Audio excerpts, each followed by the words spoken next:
There is a particular freedom in being no one at all, and Lady Sophia Langham intended to enjoy every minute of it. The Dowager Countess of Wexley's annual masquerade ball was the one night of the London season when the rules of recognition loosened their grip. When a duke might dance with a draper's daughter, and neither would be the wiser, when titles dissolved behind silk and feathers, when a person might, for the space of a single evening, simply be themselves rather than the sum of their family's expectations. Sophia had attended 3 of these balls in her life, and spent all 3 pressed against the wallpaper, watching. This year she had resolved to do something different. This year she was masked. The mask was a simple thing, silver, unadorned, curving over the upper half of her face, and leaving only her mouth and chin and the warm brown of her eyes exposed. The gown was borrowed, a deep midnight blue that her cousin Henrietta had worn the previous season, and that suited Sophia far better than anything in her own modest wardrobe. Together they made her into someone she did not recognize in the glass. A woman of mystery rather than a woman of circumstance, a person whose future had not already been decided for her by people who had not thought to ask her opinion.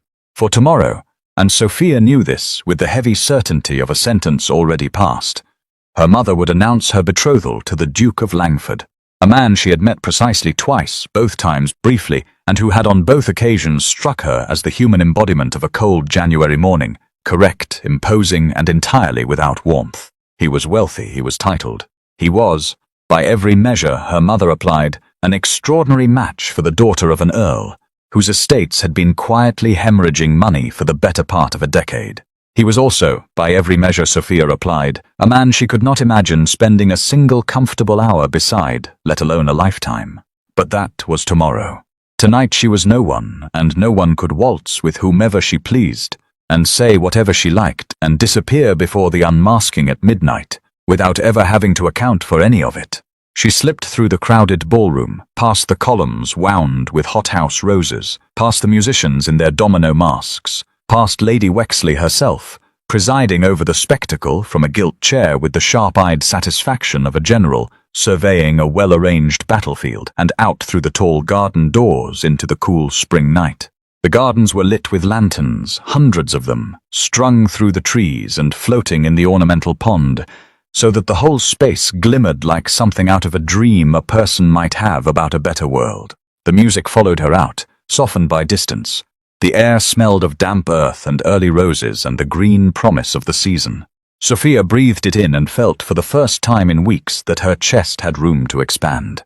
She was so occupied with breathing, with the simple, unfamiliar pleasure of being unobserved, that she did not see the man until she had walked directly into him. The collision was undignified. She rebounded. He caught her elbow to steady her. For a moment they performed the awkward, apologetic dance of 2 strangers who have inconvenienced one another in the dark. "Forgive me," he said. "I was entirely lost in thought and not attending. That makes 2 of us." Sophia stepped back and looked up at him and then up further, because he was very tall. He wore black, unrelieved, severe, the dark domino mask of the evening doing nothing to soften an impression of considerable seriousness. He had the posture of a man who had been told, repeatedly and from a young age, to stand up straight, and had taken the instruction so thoroughly to heart that he now appeared faintly monumental. You were standing in the dark, brooding, in a garden, at a party. I am almost certain there is a word for men like you. A pause. She had the impression of him recalibrating, the way a person does when a conversation has not gone in the expected direction. "Is there?" he said. "A statue," Sophia said, "specifically the brooding kind.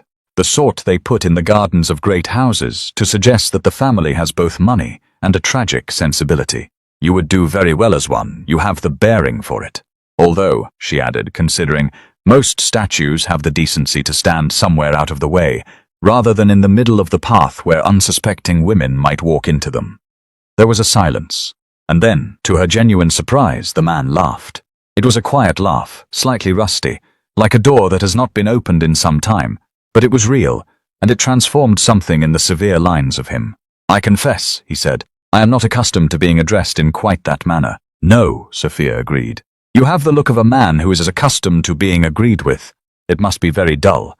"It is," he said with a frankness that surprised her in turn. "It is unspeakably dull. Do you know, you are the first person this entire evening to say anything to me that I had not already heard in roughly the same words 6 times before." Then you have been speaking to the wrong people. I have been speaking to the people one is required to speak to. He tilted his head, and the lantern light caught the exposed lower half of his face, a firm mouth, a strong jaw, and something in his bearing that suggested a tiredness that went deeper than the lateness of the hour. And you? Are you the right sort of person, or merely a better disguised version of the wrong sort? Tonight, Sophia said, I am no one at all, which I find suits me enormously. No one at all, he repeated. How fortunate. I have been wanting to speak to no one all evening. They walked. Sophia could not afterward have said how it happened, how a collision in the dark became a conversation, and the conversation became a walk along the lantern-lit paths, and the walk became the easiest and most extraordinary hour of her life. They spoke of nothing and everything. He had opinions, she discovered, real ones, held with conviction rather than inherited as decoration, and he offered them to her as though her response genuinely mattered, which was a sensation so novel that she kept testing it, pushing at his arguments to see whether he would retreat into the bland agreement that men so often deployed when a woman proved unexpectedly difficult. He did not retreat, he argued back. He was, she thought with mounting delight, actually rather clever beneath all the brooding. They argued about whether the theatre had grown coarse or merely honest. They argued about whether a person could be truly known by their library, and he insisted that they could, and she countered that a library revealed only what a person wished to be seen reading, and that the truth of them lived in the books they hid. He went quiet at that, as though she had said something that struck closer than she intended, and then he said, "And what do you hide?" And she said, "That would rather defeat the purpose of hiding it, would it not?" And he laughed again, and she felt the laugh somewhere beneath her ribs. "You speak," he observed, "like a woman who has spent a great deal of time being talked over, and has stored up everything she was never permitted to say." Sophia stopped walking. It was so exactly, so uncomfortably true that for a moment she could not answer. No one had ever said it. No one had ever noticed that the quietness everyone took for her nature was in fact a discipline, a holding back, a vast unspoken reservoir of all the observations and arguments and unkind, accurate truths she had learned to keep behind her teeth. "That is a very impertinent thing to say to a stranger," she managed. "Yes," he agreed, unrepentant. "But I notice it is not a denial." "No," she admitted. "It is not." "You misunderstand Cowper entirely," she told him a little later, in response to something he had said about poetry, changing the subject because the previous one had cut too near. "He is not sentimental. People call him sentimental because they have only read the famous lines. But the real Cowper is the one who wrote about a man so frightened of the world that he could only find God in a garden. That is not sentiment. That is terror, beautifully disguised." The man stopped walking. "God made the country," he quoted softly, "and man made the town." Sophia stared at him. It was an obscure line from a poem almost no one read, by a poet almost no one quoted, and he had produced it as easily as if it had been waiting on the tip of his tongue for exactly this moment. "You know him," she said. "I know him." Something in his voice had shifted, gone quieter, more careful, as though he had revealed more than he intended. "I have never met anyone else who does. Not really. People know the hymns. They do not know the terror beneath them." "No," Sophia said. "They do not." They looked at each other in the lantern light, two masked strangers who had each, unexpectedly, found in the other something they had stopped believing existed. A person who understood the thing they had assumed they would carry alone. The music drifted out from the ballroom, a waltz beginning, the strings rising. "Dance with me," he said. It was not quite a question, but it was not a command either. There was a thread of uncertainty in it, as though he had surprised himself by asking and was prepared for refusal. "Here," Sophia said, "in the garden, here, in the garden, where no one will see and we are both no one, and it does not signify." He held out his hand. "I find I do not want this hour to end, and a waltz is the only socially permissible way I know of prolonging it." So she took his hand, and he drew her into the dance beneath the lanterns, and for the length of one waltz the world contracted to the warmth of his palm at her waist and the steady certainty of his steps and the way he looked at her. Not past her, not through her, but at her, as though she were the only thing in the garden worth looking at. When the music ended, neither of them stepped back. His hand remained at her waist. Hers remained in his. They stood far closer than propriety permitted in the lantern light, with the last notes of the waltz fading into the spring night, and Sophia felt her heart performing maneuvers it had never attempted before. "I should go," she said, and did not move. "You should," he agreed, and did not release her. Before the unmasking, he echoed. A pause. Will you tell me your name? No, Sophia said softly. Because if I tell you my name, I become someone, and someone has obligations and a future already decided, and a great many people relying upon her to be sensible. And I would rather, just for tonight, remain no one at all, and keep this exactly as it is, perfect and anonymous and entirely mine. He was quiet for a long moment. Then I will not ask again, he said. Though I will tell you this. I have spent a great many years believing that I had felt everything I was likely to feel, and that what remained of my life would be a matter of duty rather than discovery. You have, in the space of 1 hour, persuaded me that I was wrong. I do not know your name, but I do not think I will forget you. And then, gently, deliberately, he raised her gloved hand to his lips. It was the lightest possible touch. It was nothing at all. It undid her completely. Sophia withdrew her hand before she could do something irrevocable, and stepped back and "Good night, statue," in a voice that was not quite steady, and turned and fled through the garden toward the carriages before the clocks could strike midnight and turn her back into someone. She did not look back. If she had, she might have seen him standing exactly where she left him, in the lantern light, with his hand still half raised, watching her go. She did not sleep. She lay awake in her narrow bed in the house on Half Moon Street, reliving the hour, examining it from every angle the way a child examines a treasure found on a beach, half convinced it will prove ordinary in the morning light, and determined to enjoy it fully before it does. The waltz, the poetry, the laugh, rusty and real, the kiss against her glove that she could still feel, hours later like a coin pressed warm into her palm. It did not matter that she would never see him again. That was, in a way, the point, that it had been complete in itself, a single perfect thing requiring no continuation. She would marry her cold duke and live her dutiful life, and she would have tucked away in some private chamber of her heart this one night when a stranger had looked at her and seen her and found her worth knowing. She was thinking exactly this, over a breakfast she was not eating, when her mother swept into the morning room with the particular triumphant energy of a woman whose schemes have come to fruition. "It is settled," the Countess announced. "The marriage articles are signed. The betrothal will be announced this very week." She seated herself with a rustle of satisfaction. "You are to be the Duchess of Langford, Sophia. After everything, after the debts and the worry and your father's wretched investments, you have secured us all." I could weep with relief. "Yes, Mama," Sophia said. The words came automatically. Her mind was still half in the garden. "His Grace called this morning while you slept. So very correct, so very proper. He has invited the whole family to Langford Park next month for a house party. A month, Sophia, in Kent, as his guests. It is everything I could have wished." The Countess paused for breath. "He is a serious man, I will grant you, not given to warmth. But you were never a frivolous girl, and I dare say you will suit one another well enough." He did say one curious thing, though, before he left. "Did he?" Sophia said, not listening. "He asked whether you had attended the Wexley masquerade last evening." The Countess frowned slightly. "I told him, of course not, that you had been at home with a headache, as we agreed, since the borrowed gown business would never do for a future duchess."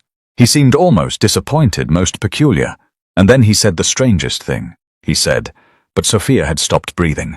A cold understanding was spreading through her, slow and terrible, like ink dropped into clear water. The masquerade. The Duke of Langford had attended the masquerade.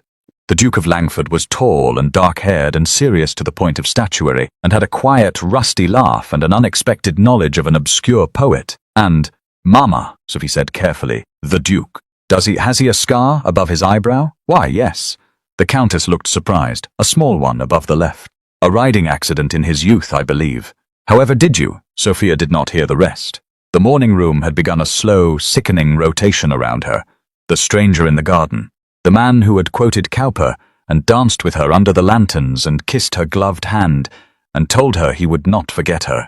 She had married him in her imagination as a fantasy, precisely because he was impossible. And now she was to marry him, in fact, and he was the one man in England she could never, ever allow to learn that the woman behind the silver mask had been his own dull, sensible, soon-to-be betrothed bride. Because if he learned that, Sophia thought wildly, he would only ever see the masquerade girl, the mystery, the fantasy. He would never see her, the real Sophia, ink-stained and bookish and ordinary, because he would always be measuring her against a single enchanted hour and finding the daylight version wanting.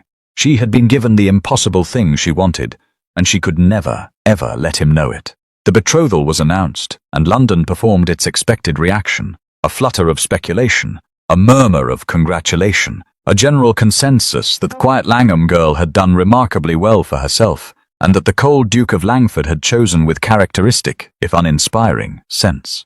No one was surprised, no one was particularly interested. It was a sensible match between a man who needed a respectable wife and a family who needed his money, and the Ton filed it away undersettled and moved on to more entertaining scandals. Sophia and Damien, for she made herself think of him by his name now, privately, as a kind of discipline, conducted their courtship with the stilted correctness of two people performing a play, whose script neither of them respected. He called on Tuesdays and Thursdays, he brought appropriate flowers. He inquired after her health and her family and the weather, and she responded in kind, and they sat in the Langham drawing room under the watchful eye of her mother and made conversation so carefully empty of substance that Sophia sometimes wanted to scream simply to disturb the surface of it. It was agony, because she knew what was underneath. She had walked in his garden and danced his waltz, and heard his real laugh, and now she sat across from him in a chilly drawing room, watching him be the cold statue everyone believed him to be, and she could not say a word, could not tease him about his posture, could not argue with him about Cowper, could not do any of the 1,000 things that had made that hour the best of her life, because to do so would be to reveal that she knew him, that she had been there, that she was the woman he could not forget. And he, for his part, watched her with a faint, persistent frown, as though she were a puzzle he could not quite solve. "You are very quiet, Lady Sophia," he observed on the 4th such visit. "I am of a quiet disposition, Your Grace." "Yes," he said slowly, "so I am told, and yet—" The frown deepened. "Forgive me, you will think me mad, but there are moments when you seem familiar to me, as though we had met before somewhere I cannot place." Sophia's heart lurched. She kept her face perfectly still.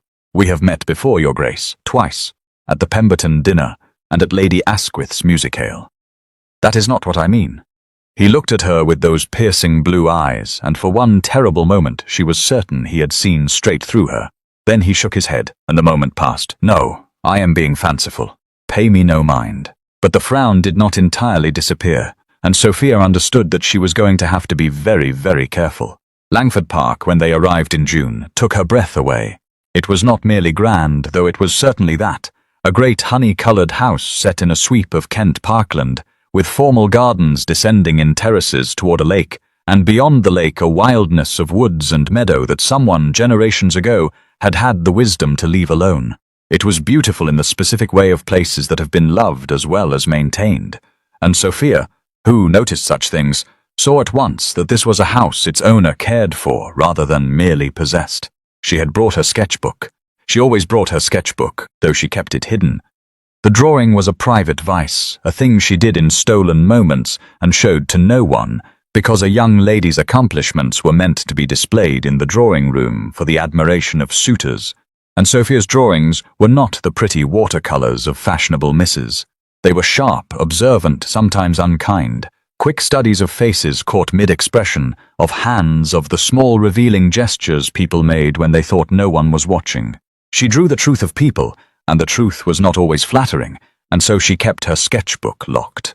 The house party assembled over the first few days, a collection of Damien's relations and connections, including his cousin Mr. Reginald Thorne, a cheerful and incorrigibly nosy young man, who appeared to have appointed himself the unofficial master of ceremonies. The Dowager Countess of Wexley, who had orchestrated the entire betrothal and surveyed its progress with proprietary satisfaction, and, to Sophia's immediate unease, Lady Cressida Montford. Thorne attached himself to Sophia within an hour of her arrival, having decided, he informed her cheerfully, that as the future Duchess she would need an ally who understood the family's peculiarities, and that he was uniquely qualified for the post on account of having spent his entire life being baffled by his cousin. "You must understand," he confided over the first evening's cards, "that Damien was not always a statue. As a boy he was the warmest creature imaginable, forever rescuing injured birds, reciting poetry to anyone who would hold still, the most appalling soft heart in 3 counties. And then there was, well..." Reginald's cheerful face clouded briefly. "There was a young lady some years ago, Miss Penhallow, beautiful and clever and entirely false. She was after the title, of course, and when a richer prospect appeared, she dropped Damien without a backward glance and made certain everyone knew she had found him wanting. He was 24. He has not, I think, fully thawed since. He looked at Sophia with sudden, surprising seriousness. I tell you this not to gossip, Lady Sophia, but because I have watched him these past weeks, and he looks at you in a manner I have not seen since before Miss Penhallow. So, whatever you are, I hope you are true, because I do not think he would survive being wrong twice. Sophia, who was hiding the largest secret of her life, found she could not entirely meet his eyes. Lady Cressida was a different matter entirely. She was beautiful in the way that announced itself, golden and poised and aware of every eye in the room. She had, it was widely understood, set her cap at the Duke of Langford some seasons ago and been coolly rebuffed, and her presence at his betrothal house party struck Sophia as the act of a woman who had not entirely accepted defeat. She greeted Sophia with a warmth as bright and brittle as spun sugar, and she watched Damien with a hunger she did not trouble to fully conceal, and Sophia, who read people for a living she would never be permitted to practice, marked her at once as dangerous. But the danger faded into the background, because something else was happening at Langford Park. And it was happening despite Sophia's every effort to prevent it. She was falling in love with her betrothed. It crept up on her through the long days of the house party, through the moments when Damien forgot to be the statue. There were more of them here, in his own house, among the gardens and woods he loved. She saw him laugh at something Reginald said and forget to stop. She saw him spend an entire afternoon with the estate's children, teaching them to fish, with a patience and gentleness that the ton would never have believed of him. She saw him one evening reading alone in the library by candlelight, with an expression of such private absorption that she had backed quietly out of the room rather than disturb him. And he was changing toward her too. It began with the books. She found the first one on the third day, a slim volume left apparently by accident, on the table in the morning room where she liked to sit. It was Cowper, The Task. And when she opened it, she found that a passage had been very faintly marked in pencil. God made the country, and man made the town. The exact line he had quoted in the garden. Sophia closed the book with hands that were not quite steady. It could be a coincidence. It was a famous enough poem. He could not possibly know, could not have connected his dull betrothed to the masked stranger. Could he? But there was a second book 2 days later, and a third, each one left where she would find it. Each one containing some quiet marked passage that seemed to speak directly to a conversation she had thought only the two of them shared. She began to understand that he was doing it deliberately, that he was reaching toward her, trying to summon in his correct and stilted betrothed some echo of the woman who had understood him in a garden. He did not know they were the same, but some part of him sensed it and was searching, and the searching was the most painful and the most wonderful thing Sophia had ever experienced, because she could not answer it. To answer to it would be to reveal everything. So she pretended. She thanked him politely for the books. She offered bland, correct observations about the poetry that gave away nothing of how it moved her, and she watched the disappointment flicker across his face each time, the small dimming, as though he had reached for something and found it just out of his grasp. And she hated herself. And she could not stop. The rain came in the second week. It caught them on a riding party, a sudden Kentish downpour that turned the bridle paths to mud and sent the company hurrying back toward the house in disarray. Sophia, who rode competently but on an unfamiliar horse, found herself separated from the others on a steep section of path where the wet chalk had grown treacherous, and when her mare stumbled she was certain, for one heart-stopping moment, that she was going to fall. A hand caught her bridle, steadied the horse. And then Damien was beside her, rain streaming off the brim of his hat, his blue eyes intent on her face. Easy, he said, to her or the horse she could not tell. I have you. You are quite safe. I am perfectly all right, Sophia said, which was a lie. Her heart was hammering, and not entirely from the near fall. You are soaked through and white as a sheet, and your hands are shaking. He had dismounted now, and reached up to help her down, and there was nothing for it but to allow him. She slid from the saddle into the brief electric circle of his arms before he set her on her feet at a proper distance. There is a folly just ahead, the old summer house. We can shelter until the worst passes. The others have gone on. They will assume we followed. The summer house was small and dry and very private, and the rain drummed on its roof, and they were alone in it in a way they had not been alone since. Sophia's mind supplied the comparison before she could stop it. since the garden. Damien removed his sodden coat and, without asking, settled it around her shoulders. The gesture was so exactly like the man in the garden, the easy, unthinking care of it, that Sophia's breath caught audibly. He noticed. Of course he noticed. He noticed everything. "Lady Sophia," he said quietly, "may I ask you something, and will you answer me honestly?" "That depends entirely on the question, Your Grace." A ghost of a smile. Spoken like a woman with something to hide. Spoken like a woman who has learned that honesty is not always safe. The smile faded into something more serious. He was standing very close, in the small dry space, with the rain enclosing them, and he was looking at her with an intensity that made the summer house feel even smaller.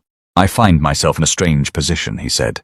"I am betrothed to a woman I barely know, a sensible arrangement, a good match, exactly the sort of marriage a man in my position is meant to make.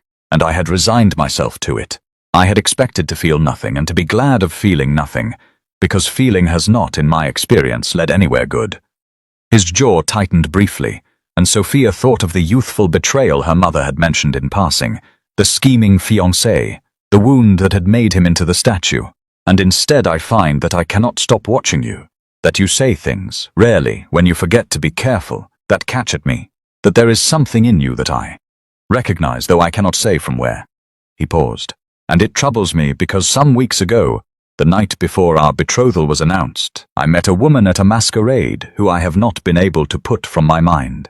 And the maddening thing, Lady Sophia, the thing I cannot account for, is that when I am with you, I am reminded of her, which makes no sense at all, and yet, Sophia could not breathe. He was so close, the rain was so loud. His coat was warm around her shoulders and smelled of him, and his blue eyes were searching her face, and all she had to do was tell him the truth. 3 words, "It was me," and the whole agonizing pretense would collapse and she would be in his arms, and he would only ever see the masquerade girl.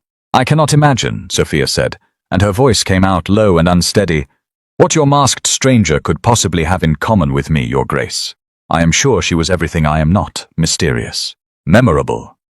She made herself step back, out of the circle of his nearness, though it cost her more than he could know. "I am only your sensible, ordinary fiancé. I think you are simply tired, and the rain has made you fanciful." Something closed in his face. The statue returned, settling over his features like a visor coming down. "Of course," he said. "You are quite right. Forgive me." They did not speak again until the rain stopped. The near kiss was 3 nights later, in the conservatory. Sophia had gone there to escape. The house party had grown oppressive, Lady Cressida's bright, watchful presence a constant strain, and she had thought herself alone among the orange trees and the moonlight slanting through the glass. She had her sketchbook open on her knee, and was drawing, freely and unguardedly for the first time in days, when she heard a step behind her, and turned to find Damien in the doorway. She snapped the sketchbook shut, but not before he had seen. "You draw," he said. "It is nothing. A foolish habit." "No," she clutched the book to her chest. "It is private. Truly, Your Grace, it is nothing." But he had crossed the conservatory, and he was looking at her with an expression she had not seen before, open and curious, and entirely without the icy reserve, and he said gently, "Sophia, please, I should like to see how you see the world." It was the use of her name, perhaps, or the gentleness, or simply that she was so tired of hiding. She let him take the sketchbook.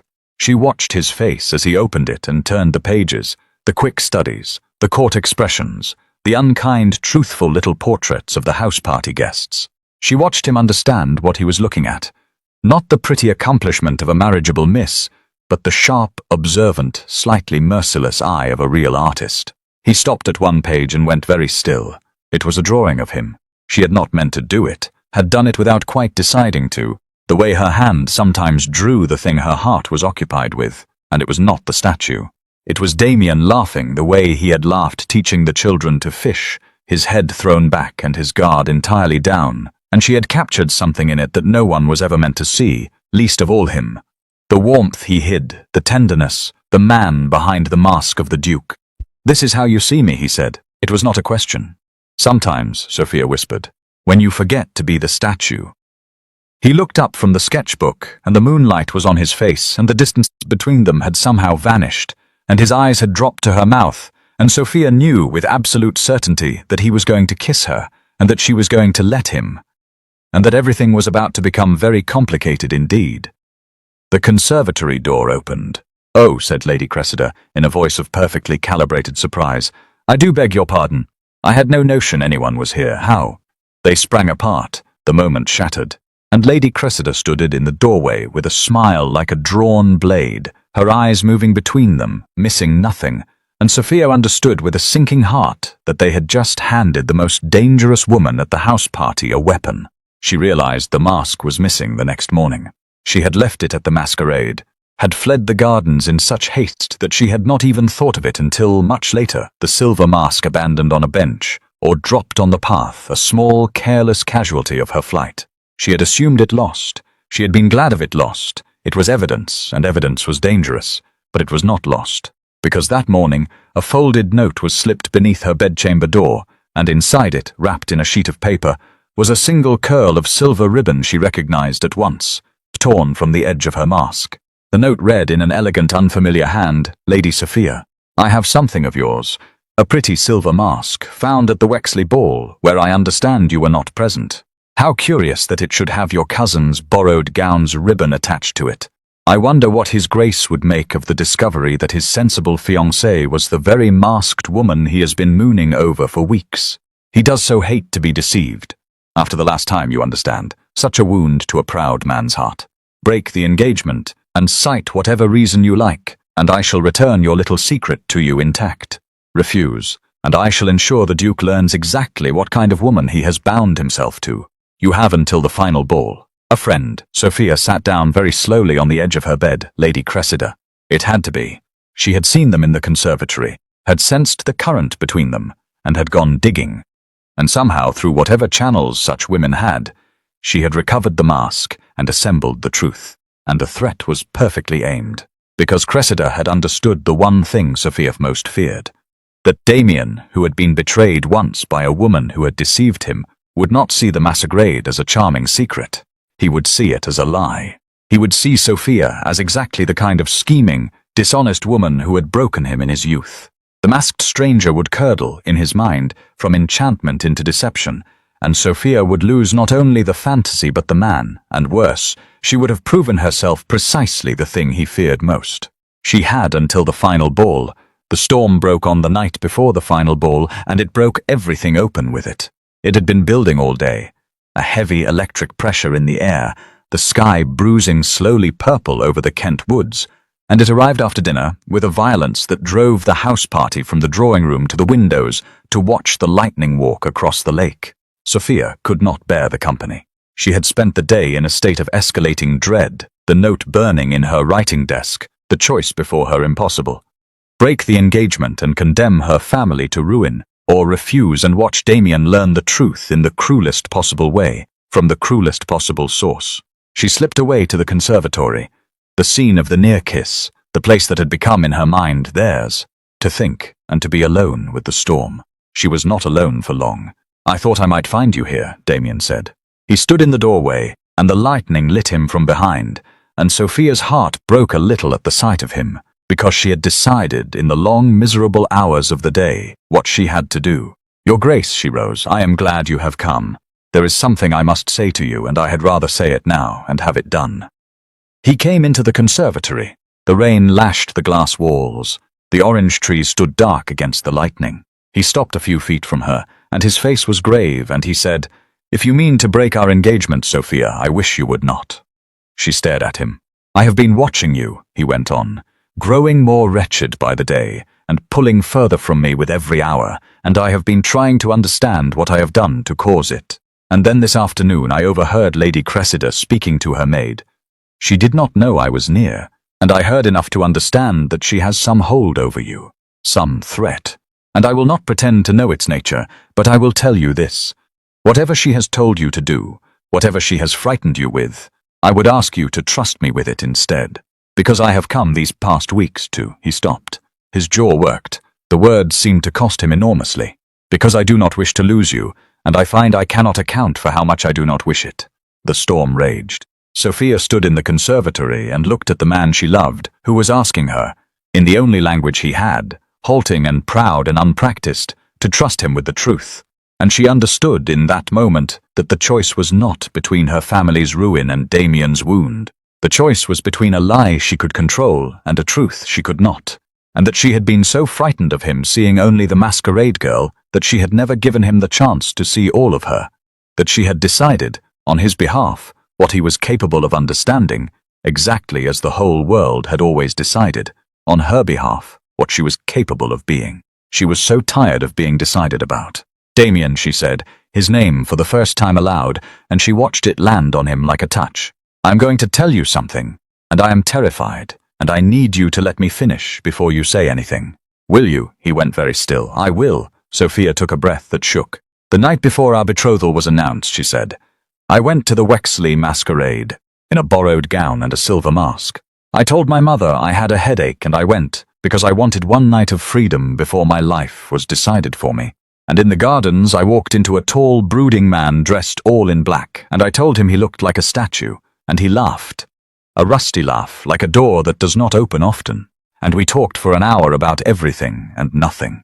And he quoted Cowper to me, God made the country, and man made the town, and I had never met anyone who knew that poem. And we danced one waltz under the lanterns, and he kissed my hand. And I ran away before midnight, because I did not want to become someone again. Her voice was breaking now, but she pushed on, because she had started and she could not stop. It was me, Damien, the masked woman you cannot forget. She was me. And I have hidden it from you all these weeks, because I was so afraid that if you knew, you would only ever see her. The mystery, the fantasy, and never me. Plain, ordinary, ink-stained Sophia. And then today Cressida sent me a note. She has my mask. She threatened to tell you everything unless I broke our engagement, because she knew, she understood, that you have been deceived before, and that you would see this as a lie, and that you would never forgive Sophia. And I could not bear for you to learn it from her, in the worst way, and to think me a schemer like the woman who Sophia. She stopped. Damien was looking at her, and his face was not closed, was not the statue, was not wounded or cold, or any of the things she had spent weeks dreading. His face was full of a wonder so complete that it stopped her heart. It was you, he said. Yes, she whispered. I am so sorry, I should have told you. I was a coward. It was you. He crossed the space between them in 2 strides, and took her face in his hands, and the lightning flared and lit them both, and he was looking at her as though he had been handed something he had stopped believing he would ever hold. Do you understand what you have just told me? Do you understand what these weeks have been? I have been in love with 2 women, Sophia, the stranger in the garden who saw straight through me, and my own quiet, maddening, impossible fiancée who draws me laughing in her secret sketchbook. And I have been tearing myself apart over it, because I could not reconcile them, and I could not bring myself to betray either one. His thumbs moved against her cheekbones, and they were the same. They were always the same. There was no betrayal. There was only you. All along, only ever you. You are not angry. You do not think me a liar. I think you are the bravest person I have ever met, and I think you have just spared me the only fate I truly feared, a marriage of duty to a stranger. And I think, he said, his voice dropping, his eyes on her mouth, that I have wanted to do this since the moment a masked woman called me a statue in a garden, and I am done waiting. He kissed her. It was nothing like the chaste touch against her glove.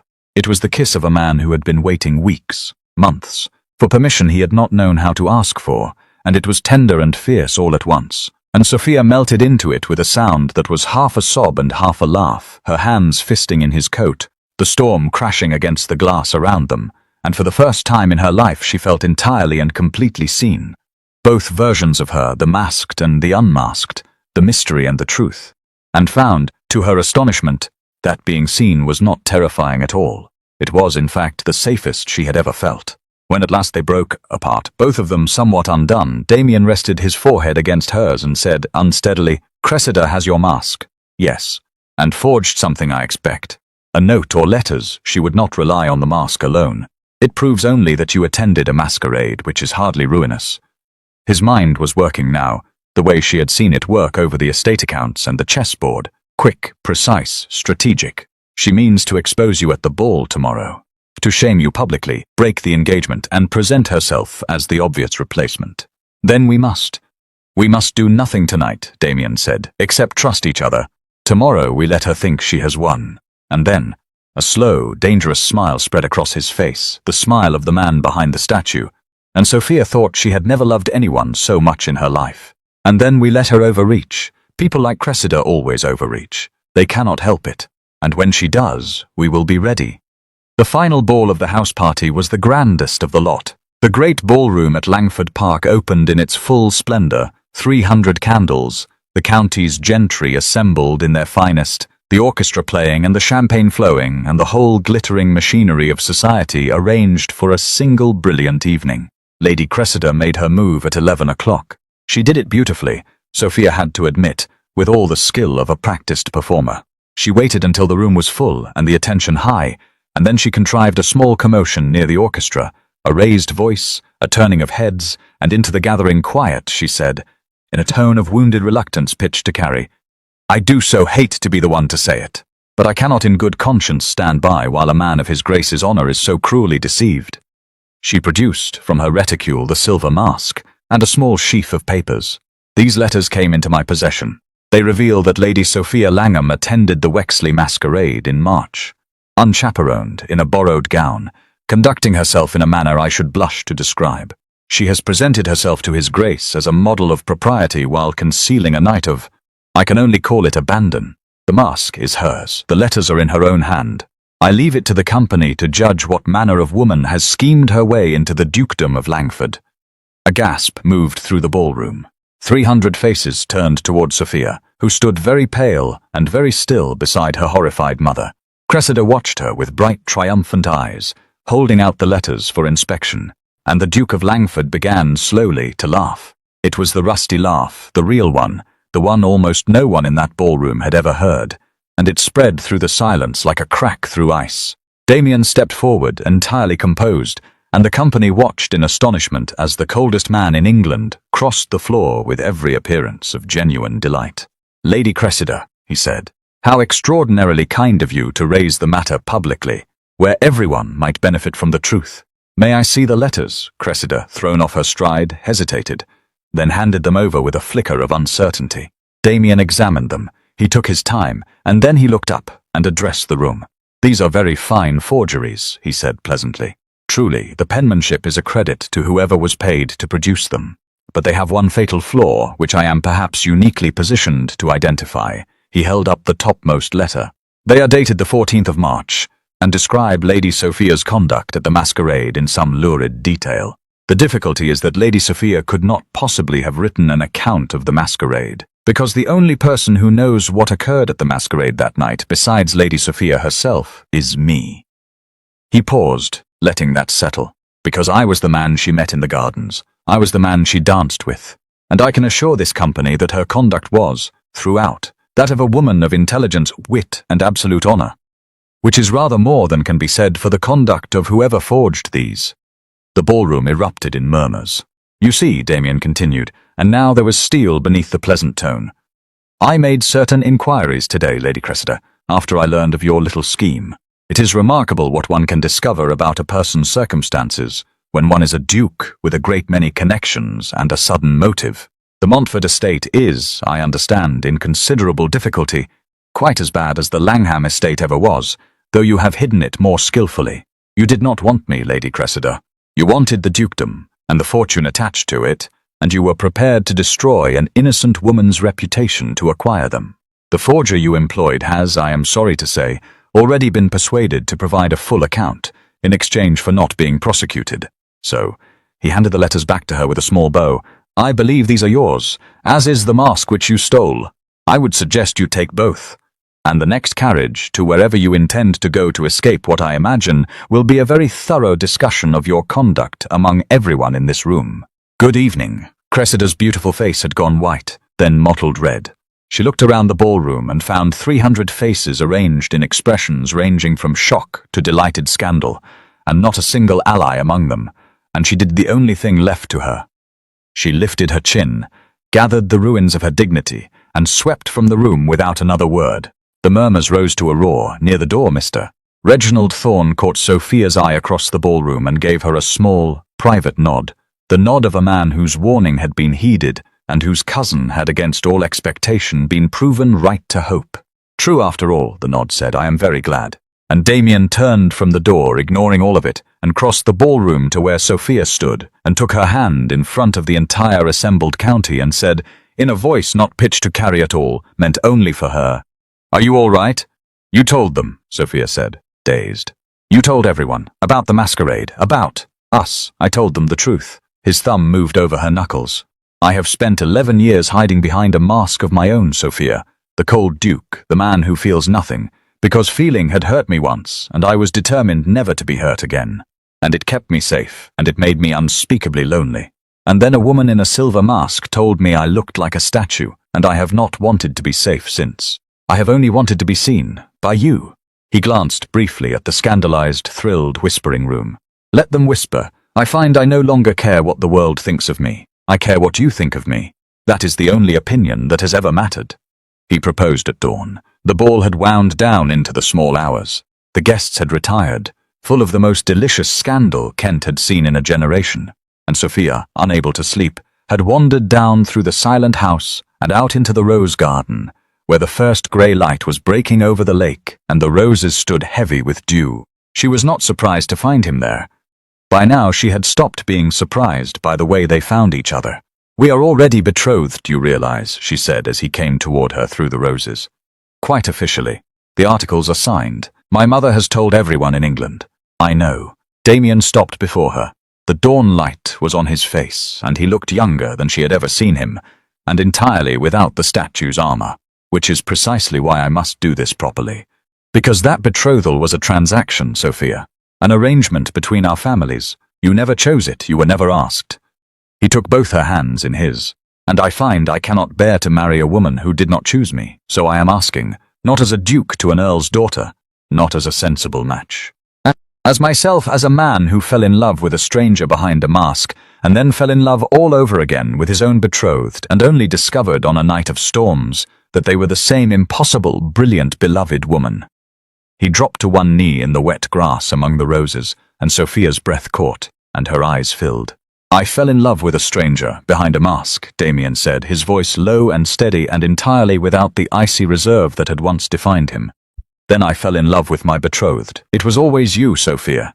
From the first word in the garden, it was always going to be you. Marry me, not because our families demand it, not out of duty or debt or sense, but because you choose me, as I choose you, freely and completely and for the rest of my life. Sophia looked down at him, at this proud, guarded, wounded man, kneeling in the dew at dawn. His mask discarded at last, his whole heart open in his face, and she began to laugh even as the tears spilled over, because it was all too much, the joy of it, the impossibility of it, the sheer astonishment of having been given the one thing she had been so sure she could never have. Yes, she said, yes, you ridiculous statue. Of course I choose you. I chose you in a garden before I knew who you were, and I have been choosing you every miserable day since, even when I thought it would break my heart. Yes. He rose and pulled her into his arms among the roses, and kissed her in the dawn light, and somewhere in the waking house a clock struck 5, and neither of them paid it the slightest attention at all. They were married the following spring in the small church on the edge of the Langford estate, in a ceremony so quiet and so private that it scandalized the ton nearly as much as the masquerade had. For a Duke of Langford's consequence was expected to marry in grand style, with half of London in attendance, and instead he had married his earl's daughter bride before a congregation of perhaps 30 people, most of them estate tenants, on a morning in April when the orchards were in blossom. The Ton consoled itself with the story. It had become by then the most romantic tale of the decade. The cold Duke of Langford melted at last by a mysterious masked lady who turned out to be his own betrothed, the wicked Lady Cressida, exposed and ruined and packed off to a relative in Northumberland. The grand public defense in the ballroom that grandmothers would be recounting for years. The details grew with each retelling. Sophia, who heard several versions over the following seasons, found that she rather enjoyed the increasingly fantastical embellishments and never once corrected them. Langford Park, in the year that followed, changed in ways that its master had not anticipated and could not have engineered. Sophia's sketches no longer lived locked in a hidden book. They hung, framed, in the Duke's own study, quick, brilliant studies of the estate and its people, of the lake at different hours, of Damien himself, caught laughing, caught reading, caught in 100 unguarded moments that the cold Duke of legend would never have permitted, but that the real man, the one only she had ever fully seen, allowed her to capture freely. Visitors to the study were sometimes startled by them. The Duke of Langford, it appeared, kept the most extraordinary art on his walls. And when asked about the artist, he would only say, with a private smile, that she was the most observant person he had ever known, and that he had married her chiefly to keep her sketchbook in the family. And every evening, every single evening, without fail, a habit so consistent that the household set its clocks by it, the Duke of Langford read poetry aloud to his wife.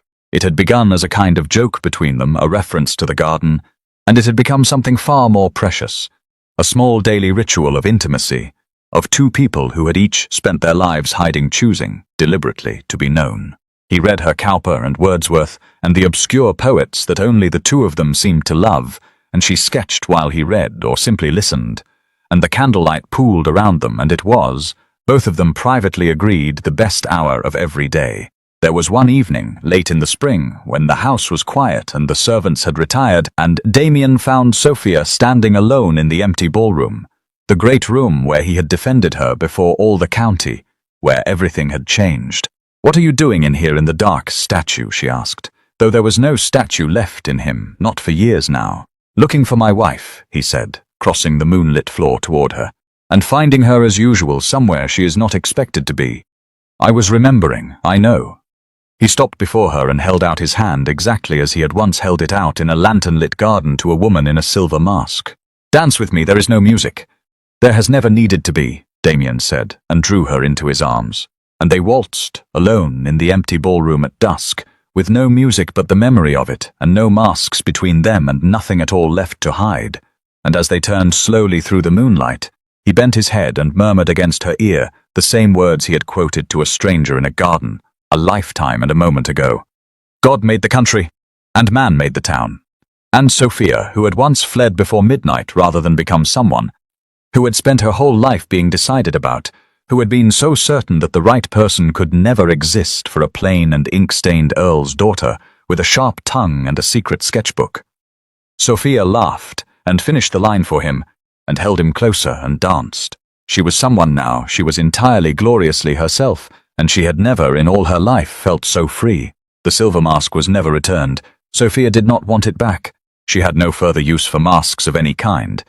And besides, as she told her husband, she rather liked the idea of Lady Cressida carrying it all the way to Northumberland, a small silver reminder of the night she had tried to steal a love that had never, for a single moment, been hers to take. The Dowager Countess of Wexley, who had arranged the entire betrothal and took full credit for everything that followed, lived to a magnificent old age and never tired of telling people